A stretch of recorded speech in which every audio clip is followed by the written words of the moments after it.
Jimmy Akin's Mysterious World is brought to you by the Star Quest Production Network and is made possible by our many generous patrons. If you'd like to support the podcast, please visit sqpn.com/give. You're listening to episode 111 of Jimmy Akin's Mysterious World, where we look at mysteries from the twin perspectives of faith and reason. I'm Dom Bettinelli, and I'm joined today by Jimmy Akin. Hi, Jimmy. Howdy, Dom.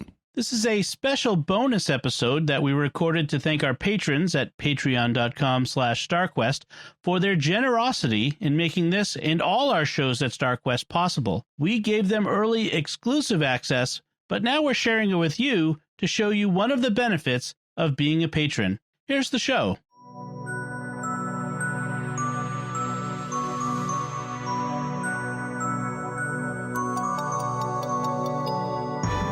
Welcome to Jimmy Akin's Mysterious World, which is made possible by you, our patrons on Patreon. We're always looking for ways to thank you for your generosity in making all our shows on StarQuest possible, and this is just one of those ways. We recently reached out to you and asked if you had questions you'd like to ask, and we got many great responses, and so that's what we'll be talking about on this episode of Jimmy Akin's Mysterious World. So, Jimmy, how will we be handling the questions today? The answers today will have to be brief, but we will be devoting future shows to many of the mysteries that we're talking about today, so don't worry about that. Excellent. So our first question comes from Daniel Delaney. Daniel asks, a few years ago I read a book by Janice T. Connell entitled The Spiritual Journey of George Washington, in which the author made the claim that George Washington had a deathbed conversion to the Catholic Church. Is there any evidence aside from this author's claims that this is true? I've heard about this for years, and there are claims dating back more than a century that this was the case. It is well known that Washington refused to let his troops perform common anti-Catholic ceremonies that were part of popular British culture at the time, things like the November 5th bonfire night, stuff like that. But that could have just been him being a shrewd commander. If you want to keep the Catholic troops working with the Protestant troops, you probably don't want the Protestant troops publicly dissing the Catholic troops. There also have been reports that he would do things like cross himself at mealtime. And, you can kind of think, if you think about it, so he was Church of England. And if you're in the process of seceding from England, you might think about seceding from the Church of England and maybe going back to what the Church of England seceded from. And so there are claims that while he was on his deathbed, he sent some of his slaves to fetch a Jesuit priest that he was friends with, and that afterwards this priest made a mysterious report to his superiors. It's also claimed that it was popularly believed among Washington slaves that he had been claimed by that horrible Roman Catholic Church just before his death. But one needs to be careful about what one believes about George Washington. There are lots of stories about him that are not true, that are just legends, like, the famous he chopped down a cherry tree as a boy and then refused to lie. I cannot tell a lie. Yeah, I chopped it down thing. Not true. This is just a legend. If memory serves, it was created by Washington Irving, the fiction writer who's also responsible for Rip Van Winkle. And it's easy to imagine how Catholics, a disfavored minority for much of U.S. history, might want to create legends that our famous founding president ended up becoming one of us. I have not yet had a chance to find out what modern historians make of these claims, but I do have George Washington, including a real-life conspiracy to have him killed, on the list of future topics, so I will be looking into it. The claims that he died a Catholic, though, are not mentioned on the website of Mount Vernon, his home, which is a historic monument today. It's also known that he was a Freemason, and he apparently was buried in Masonic garb, from what I've been able to tell. So we'll have links to both Mount Vernon's page on Washington's attitudes towards Catholicism, as well as a discussion of the subject in the 1899 edition of the American Catholic Historical Researches, which you can read online for free at Google Books. Personally, I'm not betting the farm on this one being true, but we will be looking into it. Historically, lots of people have been historically claimed to have been secret Catholics, like William Shakespeare and others. Yeah, and this kind of rumor gets started all the time. Currently in Muslim circles, there's this rumor that Jacques Cousteau became Muslim before his death, and the Cousteau family has repeatedly denied this as no, he was a Catholic. Interesting. But there are lots of Muslims who are convinced he was a Muslim. All right. So our next question comes from Mike and Angie Grotham. They said, if vampires were real, would they be considered alive? They don't have a heartbeat, but neither do unborn humans at a certain period of time. But they are sentient and conscious, so then would they have a soul? A human is a body-soul composite, but the soul leaves at death. And if they don't have a soul, then they don't have to follow a code of morality? So they wouldn't go to heaven or hell, but they'd live forever? I'm hurting my brain. Help, Jimmy. So vampires are on the list. We recently did werewolves, and we'll be doing vampires in the future. The answer to the questions will depend on what type of vampire you're dealing with. There are some creepy people who literally do drink blood and consciously live a vampire lifestyle. Some other people who claim to live a vampire lifestyle don't drink blood, but do claim to consume psychic energy from people, and thus they say they're psychic vampires. Such people are living human beings with souls, and the lifestyle they live is problematic. Other vampires, ones of the paranormal kind, may be understood as people who have not died, but who have been infected by something that makes them drink blood, in which case they would also have souls. Some vampires could be understood as people who experienced clinical death, but then were revived, in which case they also would have souls, just like people who have been revived after clinically dying in a hospital. Some could be understood as having a new spirit that's animating their corpse, and it might not even be a human soul. It might be a demon, some kind of non-human spirit animating their corpse. And some vampires could be understood just as corpses that are somehow animated in a non-living way, in which case they would not have a soul, but would be a kind of meat robot. All vampires with human souls or other spirits would have a moral nature and thus would need to follow the rules of morality. No vampires will plague mankind after the second coming. Therefore, any vampires who survived that long would be assigned their appropriate fate at that time. The fate would be determined based on the vampire's degree of responsibility for what it did, and that could vary from one vampire to another.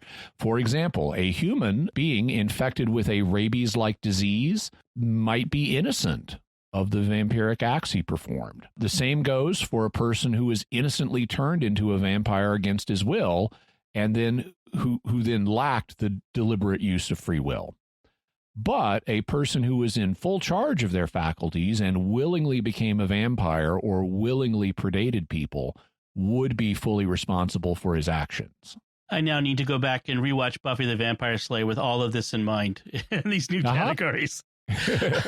All right. Nick S. asks, hey, Jimmy, not sure if this question is mysterious enough, but it is sufficiently mysterious to me anyway. I want to know, where did the word church come from? Was it only used by Christians? Does it ever appear in the Old Testament? And would Peter have understood what Jesus meant when he said he was going to build his church on Peter? The word church, the English word church, is an anglicization of the first word of a Greek phrase. The Greek phrase is kuriake oikia, which means the house of the Lord. So the word kuriake it's based on the Greek word kurios, which means Lord. Kuriake means of the Lord. So kurios becomes kuriake, which becomes kirk in Scottish English, and church in English. But the normal Greek word for church is different. That word is ekklesia, which means assembly.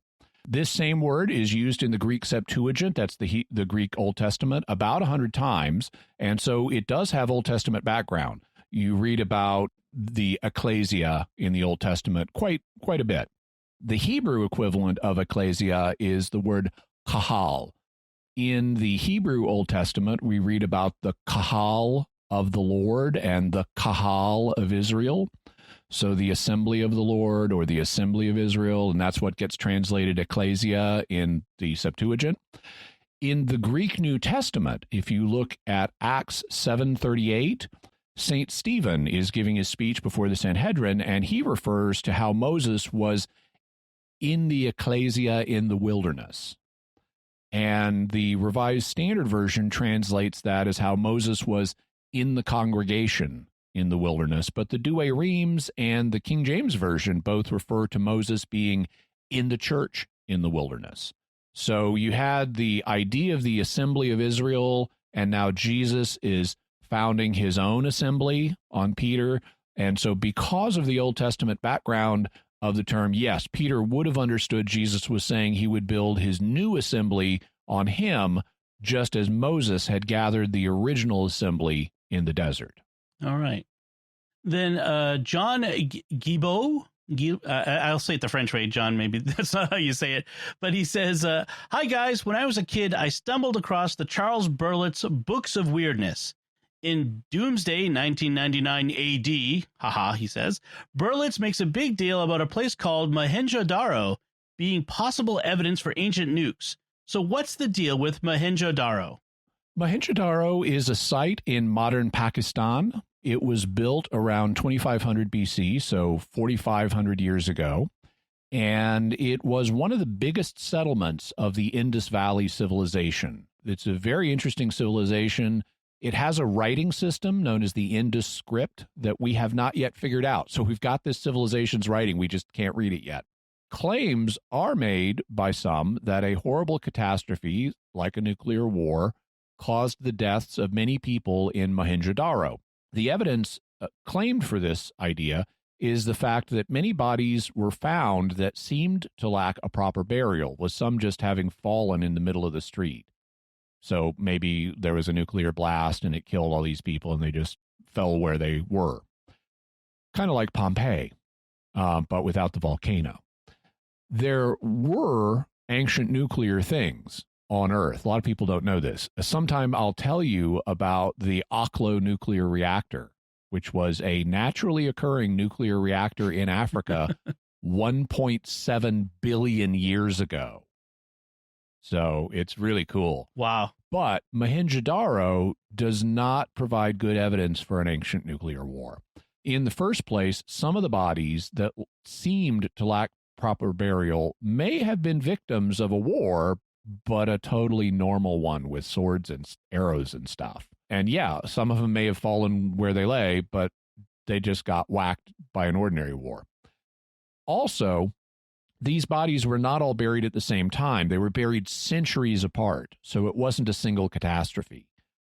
And some of the bodies were buried, but the circumstances of their discovery were misleading for the archaeologists. So one of the things you find with ancient cities is they tend to get, if they last a long time, if they last for centuries, they get built up in layers because, you know, you have the city, something happens to it, or just the course of time, everything gets covered in dust and dirt and they build new houses, and then those get knocked down and they build new houses, and you get this pancake-like archaeological structure. In the Middle East, this is called a tell. So like you've heard of Tel Aviv, the capital of Israel. Well, it's a tell. It's an ancient city that's built in this pancake-like way with different layers. Also, Armageddon. Har Megiddo, the Mount of Megiddo. Megiddo, or Armageddon, is also a tell.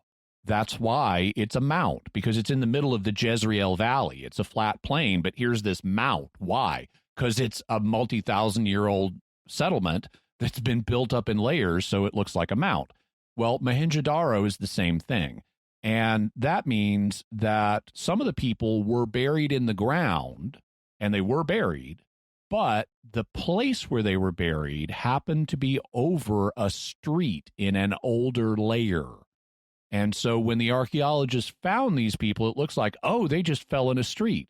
No, they were buried centuries later at a site that was over a previous street. So it just looked like they fell in the street, but really they were buried. Finally, we have one really good way of knowing that Mohenjo-daro was not destroyed by a nuclear explosion. It's made of mud brick. And if a bomb had gone off, there wouldn't have been any refrigerators for people to hide in. The whole thing would show this explosional damage with the mud brick. Right. Personal connection. I'm familiar with Mohenjo-daro from the video game Civilization 6, where it appears as one of the city-states. So I really love that game because it has all of this ancient history built into it. Plus, Sean Bean narrates everything, and Sean Bean is really good. So, so our next question comes from Jenny, who asks, "Is it wrong that every time this comes up, my first thought is to ask, how much wood would a woodchuck chuck if a woodchuck could chuck wood?" Yes, it is wrong. It is very wrong. For your penance, say 1 Our Father and 3 Hail Marys. And the answer is as much wood as a woodchuck could chuck if a woodchuck could chuck wood. Very good. John Dull asks, "Hey, Jimmy and Dom, I have a question. A Protestant friend of mine asked me about the Vatican's telescope named Lucifer, which he saw in a YouTube video. I explained the real name, I believe, is Large Binocular Telescope Observatory, and showed him the webpage and Facebook link to back that up. But I noticed when doing a search, this is a big conspiracy theory online. My question would be, do you know how this rumor got started, and can you give an insight on this?" Yeah, so Lucifer is the Latin term meaning light bringer or light bearer. Lux is the Latin word for light, and fair means bear or carry. So Lucifer means light bearer or light carrier. It's also the name for the planet Venus, or the morning star, which metaphorically brings in the light of the day. So Venus is the light bringer star. And because of that, it gets applied in the Bible, the term for the morning star in Hebrew, Greek, and of course in the Latin Bible in Latin. It gets applied to Jesus, who is called the morning star. The term is compared to the morning star in Revelation 22:16. It's also applied to the high priest Simeon, son of Onias, in Sirach 50, verse 6. And it's applied to the king of Babylon in Isaiah 14, verse 6. However, because of the way some Christians have interpreted Isaiah 14, it also got applied to the devil, who they identified with the king of Babylon, which is why the devil is often called Lucifer. So anytime you have the word Lucifer, even though it just means light bringer or morning star or Venus, anytime that word is used in English, it gets associated with the devil. And so that's what sparks the conspiracy theories. Now, because of its connection with astronomy via the planet Venus, and because a telescope is literally a light bringer or light bearer, the name Lucifer could be fitting for a telescope. And so you could imagine why someone with kind of a sense of humor would want to name their telescope Lucifer. And somebody did. But it wasn't the Vatican Observatory. The instrument in question is part of the Large Binocular Telescope, or LBT, which is at the Mount Graham International Observatory in Arizona. It's one of several instruments at the observatory, and it was originally named the Large Binocular Telescope Near Infrared Spectroscopic Utility with Camera and Integral Field Unit for Extragalactic Research. And if you capitalize just the right letters of that, you get Lucifer. But it's not owned by the Vatican. It's owned by a partnership of 4 groups, including the University of Arizona, Ohio State University, a German group, and an Italian group. But the Italian group is not the Vatican Observatory. And perhaps in response to the conspiracy theories, in 2012, they changed the name of the instrument to Lucy, which stands for LBT Utility Camera in the Infrared. I particularly like that name since I have a daughter named Lucy. So very good. So Mike and Angie Grotham also ask, can we hang out with you someday? Sure, why not? Awesome. And then Frank Lopez asks, I have a couple of Beatles-related questions. We know that George Harrison was a devoted Krishnaite, but is it true that he had a devotion to the Sacred Heart of Jesus? And is Paul really dead? In the 1960s, George Harrison, who was raised a Catholic, did become intrigued by Hinduism and eventually became part of the Hare Krishna tradition, which he remained in till he died. However, according to an article in the Washington Examiner, Harrison's Catholic mother may have succeeded more than he knew. When he went off with Maharishi, he wrote her a letter of reassurance. His Hindu practice, he told her, wasn't taking him, quote, off from any devotion to the Sacred Heart in any way. It only strengthens it, end quote. So maybe he maintained some kind of devotion to the Sacred Heart in a syncretistic way. The Paul is dead theory got started in 1967, and it claims that Paul McCartney died in an auto accident in 1966 and was replaced by a look-alike and apparently sound alike. I've got the theory on the list for the future, so we will be discussing whether Paul is dead in a future episode, but until then, you'll have to ask him. Alan R. says, "Hi, Jimmy. As we passed by September, I was hoping there would be an episode on 9/11. There are people that doubt the story of what happened, while others dismiss them as conspiracy theorists, if not crazy. Looking at their arguments, some of their points seem valid. There appeared to be little visual evidence of an actual plane at the crash site in Pennsylvania. There also did not appear to be luggage or large plane parts like engines found at the Pentagon. There is video evidence to show successive explosions down one of the World Trade Towers as it fell along, with witnesses that claim to have heard successive explosions. Rather than speculate on alternative theories, I'm curious if the evidence actually supported the story. What's your perspective?" We will definitely be discussing what happened on 9/11 in a future episode. And as people who've heard episode 71 on the apparent CIA murder of Frank Olson, or who've heard our recent two-part episode series that we did on the Branch Davidians and the Waco siege, I have no problem saying that elements in the government can be up to no good and then lie about it afterwards. And 9/11 was definitely part of a conspiracy. However, based on my research so far, the evidence points to that conspiracy being led by Osama bin Laden, not anybody in the American government. So far, the arguments I've seen to the contrary have had plausible answers. For example, my understanding is that the alleged multiple explosions when one of the towers fell was caused by the different stories of the building pancaking down as they collapsed, with one floor hitting another and expelling the air and blowing out the windows before that floor falls down and blows out the air and explodes the windows on that floor. And so you get this bang, bang, bang, bang effect as one floor collapses into another. And it sounds like and looks like a series of multiple explosions, but really it's just the way the building is coming down on top of itself. So we will go into that more in the future, but for now we'll have some further resources, including a link to an series of articles and actually a book that Popular Mechanics did looking at all of these claims. William Norton says, "Hi, Jimmy and Dom. I was listening to an old episode of yours that mentioned Hal Puthoff. I've had the pleasure of meeting him a couple of years ago, and he had quite a bit to say about remote viewing. Is there anyone still researching remote viewing today? I think Hal could show up in many shows based on what little I know of him." Yeah, so that's really cool you got to meet Hal Puthoff. He, for people who aren't familiar with him, he is a physicist. He got his start, or at least did a lot of early work in lasers in physics back in the 1960s.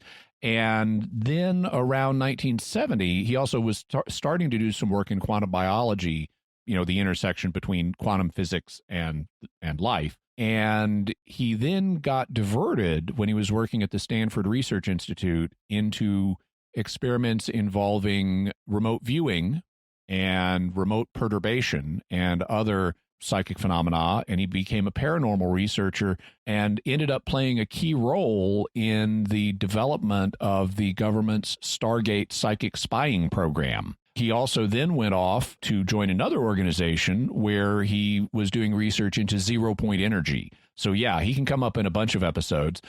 What remote viewing is essentially, it's kind of a modern version of clairvoyance, where the claim is you can psychically sense things at distant locations.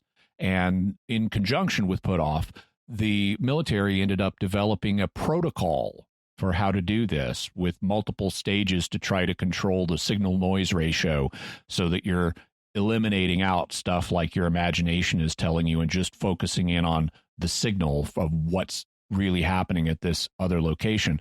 And we'll definitely be talking about that in the future. There are a lot of people doing remote viewing today, and continuing studies are being done on it at a variety of parapsychology labs around the world.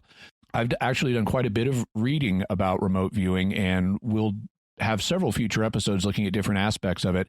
In fact, episode 102, which we haven't yet recorded at the time we're recording this, will deal with the early research that Puthoff did on remote viewing. And so check out episode 102. It either will be coming up if you're one of our patrons who's listening to this with the early exclusive access, or it will already have come out if you're a member of the general listening audience who's listening to this as episode 111. In any event, you can check that out, and we'll also be doing follow-up episodes like dealing specifically with the government Stargate psychic spying program and contemporary research into remote viewing and things like that. All right. Blake Lido asks, why is the universe so big and we are so small? Because we need to fit into the universe. It needs to be bigger than us. So it needs to be at least somewhat bigger than us. Also, in order for us to have physical bodies, they need to be made out of certain elements like carbon and oxygen and iron, not so much iron, a little bit of iron, and phosphorus, things like that. And to get those elements, since they weren't formed in Big Bang nuclear synthesis, which only produced hydrogen and helium and a little bit of lithium, you need to get them from stellar nucleosynthesis, which is the process by which stars convert helium and hydrogen and helium into heavier elements and then release those elements so they can form planets and life forms. And in order to get them to release those elements, the stars need to go bang. So part of the reason why the universe needs to be so much bigger than us is because we need stars to go bang to produce the elements our physical bodies are made out of, but you don't want the stars so close together that they'd kill us when they go bang.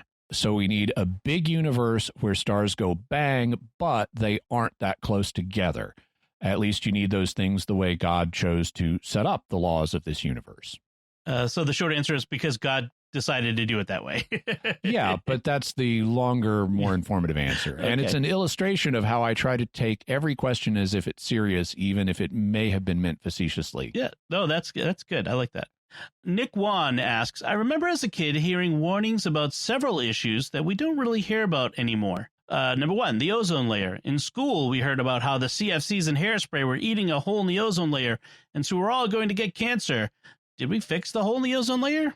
2, killer bees. Killer bees had supposedly taken over Central America and were poised to invade the USA, displacing all our honeybees. I guess that never happened, right? 3, save the whales. In the 80s, overfishing and the Japanese were going to drive the whales to extinction. Star Trek IV even addressed this. Humpback whales. That's crazy. Who would send a probe hundreds of light years to talk to a whale? It's possible. Whales have been on Earth far earlier than man. 10 million years earlier, and humpbacks were heavily hunted by man. They've been extinct since the 21st century. It is possible that an alien intelligence sent the probe to determine why they lost contact. I guess they're no longer in danger? Here are a few more that I just thought of. The Philadelphia experiment, the USS Eldridge, the Nazi nuclear in America bomber programs, Nazi technology in UFOs, Atlantis, Soviet submarine mutinies, the Culper Ring. We'll have future episodes on many of the things that Nick just briefly mentioned, but to deal with the 3 major things that he remembers hearing about that we don't hear so much about anymore.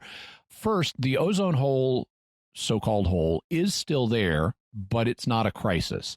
This was a case where the science got politicized and significantly misrepresented to the public by the press in order to do the 1970s and 80s equivalent of clickbait. First, the ozone hole isn't really a hole. It's a thinning of the ozone in the atmosphere. There is still ozone up there. It's just less than in other places. Second, and this was more clearly communicated to the public, the so-called hole is only over Antarctica. There is a little thinning there. There's thinning there. There's a little thinning elsewhere, and there's a smaller little dimple that appears over the North Pole, but it's really Antarctica where the major thinning occurs. Third, this doesn't have anything to do with global warming, though it's often confused with that.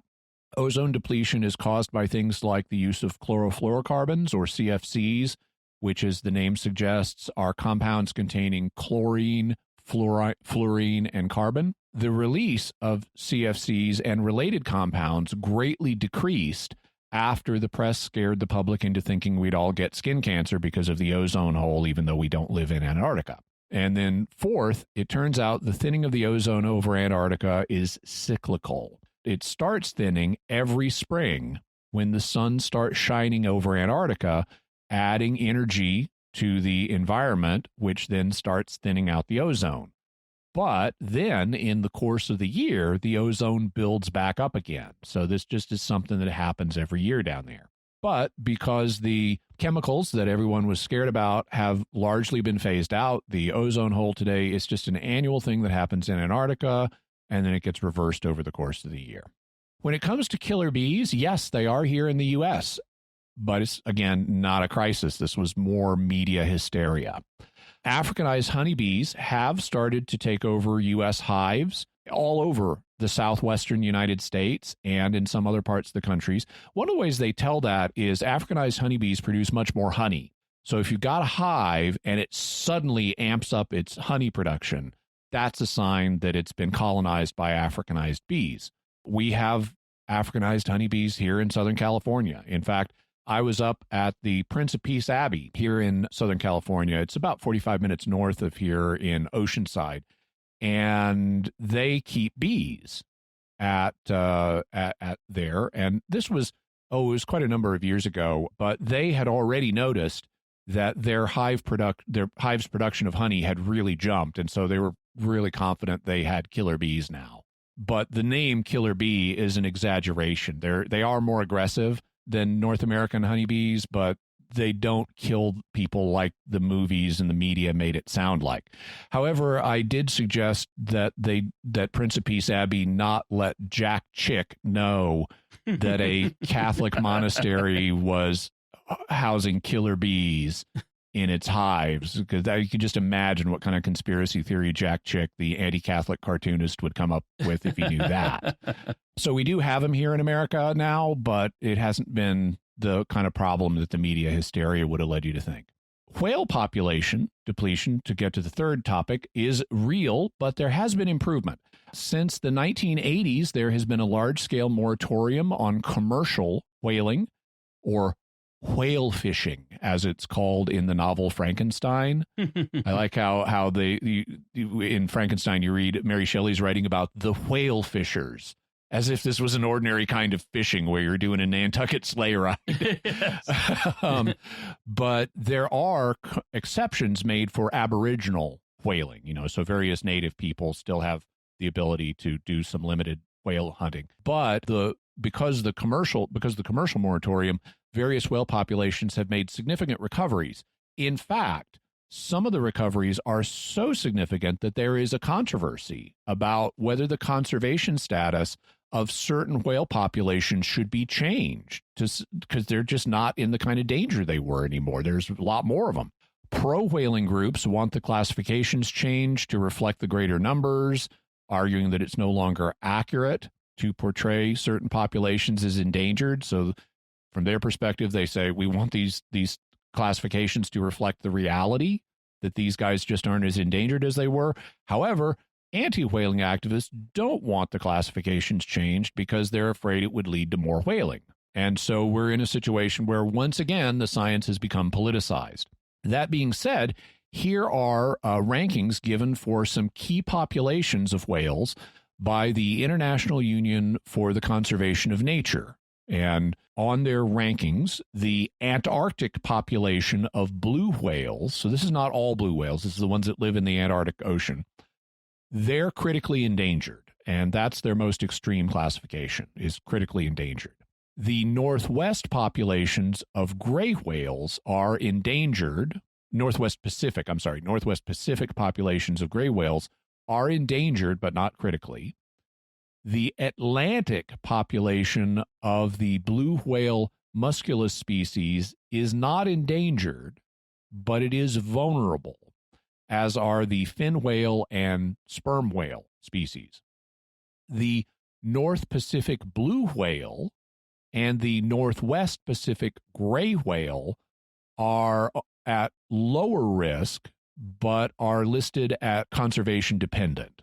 So they need to be apparently active conservation efforts to help keep their populations growing.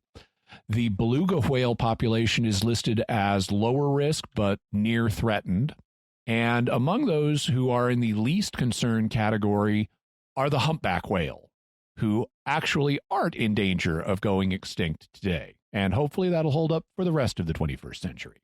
Excellent. And I do want to recommend, by the way, if you want to hear more about whales and Star Trek, an excellent episode we recently had on the secrets of Star Trek on Star Trek IV, The Voyage Home. So you check that out.